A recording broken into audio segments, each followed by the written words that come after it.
Hello, this is Hunter Hickson here. I'm sorry that I haven't posted in a week. I've tried, but all the good recordings are too long. I need a new USB drive or something to turn them into full videos. Now, this will be my first Zelda theory. Yay, first theory. If you're here looking for Fortnite content, you're not gonna get it. Sorry. This is Zelda content. Now, in promo footage for The Legend of Zelda Ocarina of Time, you can see Link, the character you play as, get the triforce. Triforce is a holy relic in the thing, everybody fights over it. And if you played Ocarina of Time, you know that never happens in-game. So, you're just like, what happened? Why isn't it in the game? You don't know. So spoiler alert, but about 1/3 of the way into the game, the villain Ganondorf tricks you into pulling the Master Sword and sealing, you get sealed for 7 years, and then you come back 7 years later or whatever, and he gets the Triforce. But when he touches it, it splits into 3 different pieces. He gets the Triforce of Power, and then the Triforce of Courage and Wisdom go to Link and Zelda.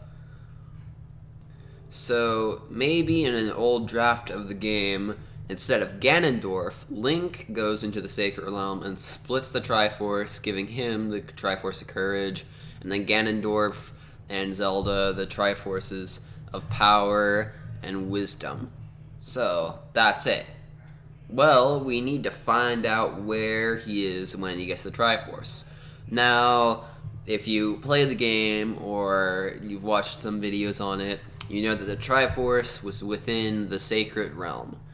But I think that there is a Sacred Realm dungeon, a Dungeon of Light, Temple of Light, something like that, to go along with the Temple of Time, or it could just be called the Temple of Time because it's below the Temple of Time. But it could be a dungeon where once you complete it, you get the Triforce. Now, you're probably asking, Hunter, why in the world would you think that? Where's your evidence? Well, I'm going to give it to you.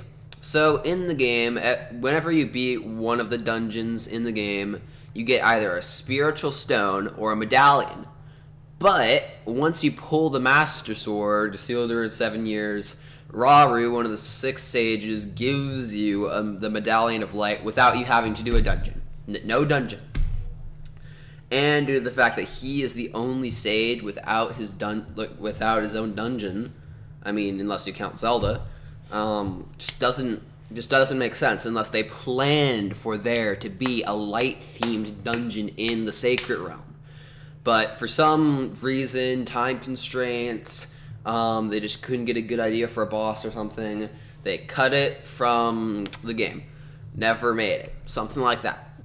So for it to compute with the standard Legend of Zelda Ocarina of Time dungeon rules, it would have to have a dungeon item and a dungeon boss, which you have to use the item you claimed from that dungeon to defeat. Now, I mean, it's either some item that I cannot think of, or they planned for the item to be the mirror shield, where you can reflect light into, other things to make them light. That they've done it in other games and this one later. And then the boss, it has to have a boss, standard rules. It could be some dark shadow demon that you have to reflect light onto to weaken, and then you can go in for the final blow. But since this dungeon was scrapped, they moved the mirror shield to the Spirit Temple. Now, after you put the final blow on that never-seen boss, it's my final blow. There's nothing left to talk about. Thank you for watching this video. See you later. Check out any Fortnite videos that I have. I'm going to try and do theory videos, stuff besides Zelda. And maybe if you're watching this in 2024 or something, you can, you can just watch like 1,000 other Zelda theory videos that I've made by then. So, see you later.